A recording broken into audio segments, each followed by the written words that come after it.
I gotta wait till I need to be out of the car to do it. You need room? This is Leroy Rollins' channel.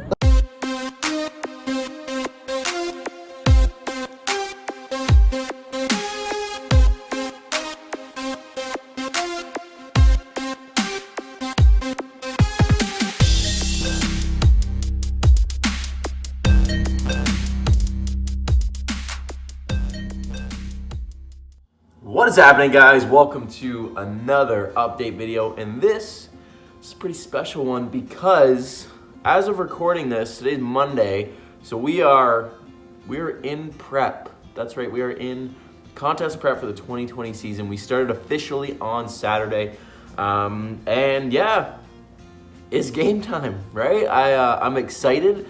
As much as I enjoyed the off season, enjoyed eating lots of food, dude. Every time we do this, you get in the way. You need to go over there. What was I even talking? Hark? No. Get away. This is about me. He's not gonna listen, so let's just try to focus. So, as much as I enjoy the off season, enjoyed eating lots of food, getting strong, hitting numbers in the gym, feeling good. It's time to grind down, get shredded, hit that stage, and see what's up. So the last 7, 8, 9 months, however long it's been, has been super productive. Been really happy with the progress that I've made. Hit some really awesome numbers in the gym, some personal bests that I've never ever done before, which include 500-pound deadlift for a set of 5, 405-pound squat for a set of 5 again, and then actually hitting a PR on bench, all-time 1-rep max PR, 330 pounds, among a bunch of other things, but those were some of the most notable ones. And really the only number that I had in my head for this offseason was that deadlift. I really was wanting to hit that. That was kind of the big goal for this offseason, was to hit 500 pounds for multiple reps, and ideally shooting for that set of 5, which we got, which was pretty cool. Get Taylor away. So yeah, been really good. I pushed my body weight up higher than I ever have, which was something I posted about it the other day on my Instagram. But I used to be afraid, I guess, for lack of a better term, of getting my body weight up, to, for me, like a significant higher set point. Habitually, my body was always kind of 175 to 180 was kind of a comfortable spot where I didn't, really have to overthink everything. I kept reasonable condition and performed well in the gym, felt good. So this off season, my goal was to push that up and try to, put my body in a state where it could build and perform even better in the gym. And that's pretty much what happened. I got up to around 190 pounds pretty consistently. Let's bounce between 189 and kind of like 192, so somewhere around there, which is basically like 10, 12 pounds heavier than last off season. And I felt my condition with where I'm at currently is pretty reasonable. I'll post some shots that I took Saturday morning as my initial progress photos at 188 pounds. So quickly, I just want to touch on, so last week I cleaned up my food pretty good, to the extent that it was basically what I'm eating now, give or take a little bit.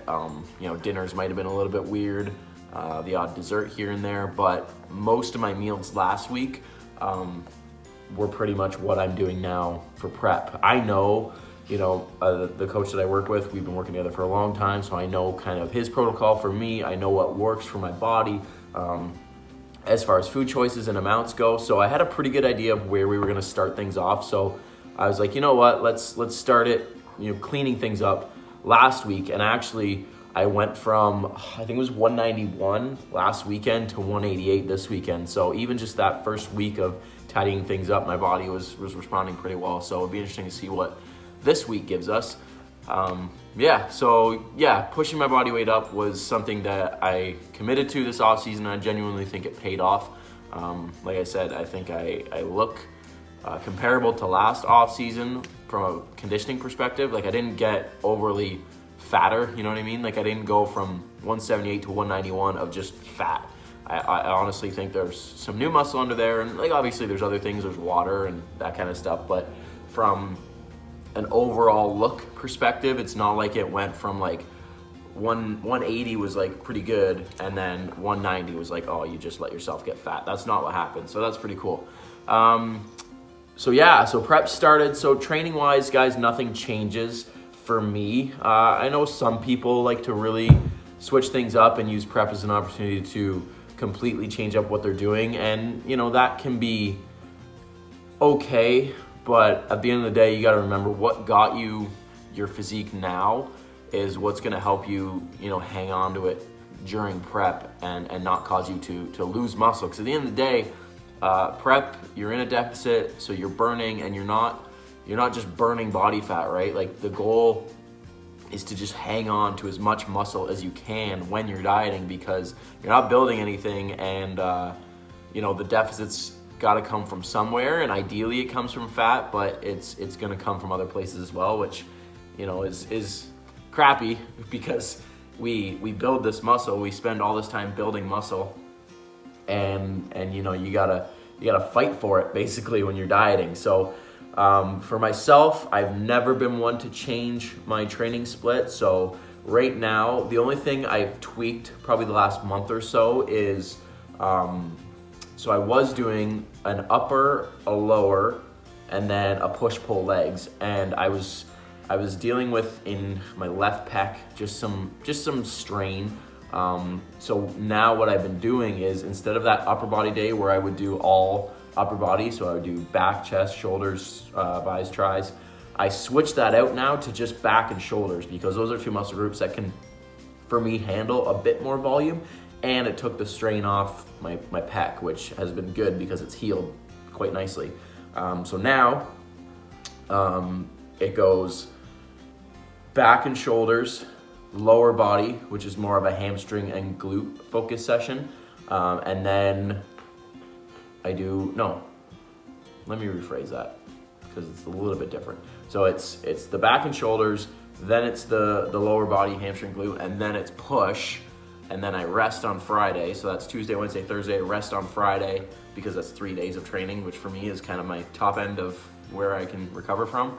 And then Friday I take a break, and then that brings me to Saturday, which is legs again, more of a quad focus session. And then Sunday is back and bis, or a pull workout, right? So it's still push-pull legs with like an upper and a lower. It's just modified specifically for me, which is what I gotta do, right? And that's what you should do with your training too. You have like templates you can follow, right? Push-pull legs, upper, lower, full body, whatever it is. But, you know, customize it for yourself, right? So for me, you know, the feedback I got last competitive season was that your back is good, but it needs more, right? So, okay, then I'll hit back, you know, twice a week without, you know, demolishing myself, and just really getting that stimulus in there. So that's just something that I've had to do. And then shoulders for me have always been a muscle group that I felt could be better. So I don't kill them on either the back and shoulders day or the push day, but I do quite a bit of lateral raises on both days, and then I think like one press on each day, just to hit them hard. But my shoulders have never been an issue recovery wise, so that's something too, right? If you add in a ton of volume and you're not recovering from it, then you need to reevaluate things, because at the end of the day, recovery is where the growth happens, not in the gym. So if you're demolishing yourself session after session after session, and you're just constantly sore, you're not recovering, then you need to, you know, reevaluate things and adjust things accordingly, right? So yeah, food-wise, I think I'm gonna do a separate video talking about like exactly what my food looks like right now, but if I remember off the top of my head, it's like 2,800 calories, 240 protein, 330 carb, and like 60 something fat. It's something around there. Like I said, I'll do like a full video kind of breaking down my meals right now. But again, keep in mind that this is specifically for me. This is what, you know, I do, right? It's not necessarily what you need to do, you have to do. It's what's worked for my body for 4 years now, basically. There's some things that are different from last prep, but it's like 2% of the whole plan that's a little bit different, just because either my coaches learned something, or we learned something last prep that we're applying this prep. and my coach and I have worked together for a long time. We've been together since 2017, so we're almost 4 years that we've been working together, right? So we have this down pretty good, and I know I'm gonna get asked why I'm not coaching myself, and I considered it, I really did. I think I could, I honestly do, but the relationship I have with Sean, the guy that coaches me, is something that I enjoy having, especially on prep. I enjoy having someone to talk to, someone that I can, bounce ideas off of, and someone that can give me structure. And especially now with me coaching other athletes, I know what that does for them, and it got me kind of reminding myself of what having that external input does for me. Like, especially when you get like in the latter stages of prep where your brain starts to be weird. Sometimes you don't recognize like how lean you are, or if you're pushing yourself too hard and digging too deep, or whatever it is. So it's nice having that, that external input of someone being like, look, you look really good, we're on track, just relax. Or look, man, like, we're a little bit behind, we need to step it up, right? So sometimes, when you're competing, you might not be 100% honest with yourself, and that's something that I didn't want to have to worry about this prep. I didn't want to have to think about it. So I was like, you know what? Let's rock and roll. Let's do this again. So we've been in touch. We chat pretty regularly. In general, I'd say maybe like once every few weeks we'll shoot a text to one another. But the last week or two, I was like, okay, like things are about to get serious. You ready to go? And he's like, 100%, man. Let's do it whenever you're ready. So that was the game plan. So yeah, 26 weeks out is where we're at right now as of this past Saturday. So we're 25 weeks and 4 days, whatever it is, from the first show. And then I don't want to spoil a bunch of stuff just yet as far as show days, because things change, and opportunities may come up at some point next year. So I'm just going to leave it at 26 weeks out, guys, from the first show of the season, tentatively, unless something changes. And yeah, super excited, super ready. Feeling good. Had an amazing workout this past weekend. If you guys watched the video on my channel from yesterday, worked out with a friend of mine, Brandon, who's also a competitive lightweight bodybuilder, so just like me, and then one of my clients, Aaron. You guys have seen him before. Really good leg workout at the gym that Brandon manages, Bats Fitness Center, which was super cool. And then yesterday was, what was yesterday? Back and buys with two of my clients, Kayla and Sarah. Kayla, you guys, again, have seen her in videos before. Sarah, I don't think I've had her on the channel yet. She's a relatively new client of mine, actually a fellow trainer at the gym that I go to, so it's cool working with her because she has a knowledge base as well that we can kind of bounce things off of. So hopefully we both can learn throughout this process. So, yeah, announcement, prep has started. I'm excited to document all this for you guys. If you're not following me on Instagram, hit me up there at Leroy_Rollins_fitness. That's where I'm extremely active, guys. Posting on there a lot. Let's just leave it at that. Yeah, posting on there a lot, and like I said, I'll be documenting this prep pretty intensely because I want it to be a learning experience for not only for you guys, but also for a lot of my clients that are competing or will be competing for the first time. I want them to see what goes into it. How much effort goes into it when it comes to prepping your food and doing your cardio and training and all these other things that go into it, hoping to be successful on the end of it, right? So I take it very seriously. I genuinely love it, and I hope that comes across in these videos and in all my posts and stuff like that, because this is my life. I genuinely love bodybuilding. It's my passion. It's what I care about. Next to my fiance and my family and my dog and my cat, like bodybuilding's right up there. So yeah, again, guys, I hope you guys enjoyed it. Be sure to like the video. Let me know what kind of content you want to see moving forward. If it's like, meal prepping videos, raw training footage, explanation videos as to why I do certain things, like whatever you guys want to see, let me know, comment below, and I'll do my best to make it happen. So thanks again for watching, guys. Be sure to like the video, subscribe to this channel if you are new, and I'll see you guys in the next one. Say goodbye. You're a mess. Peace.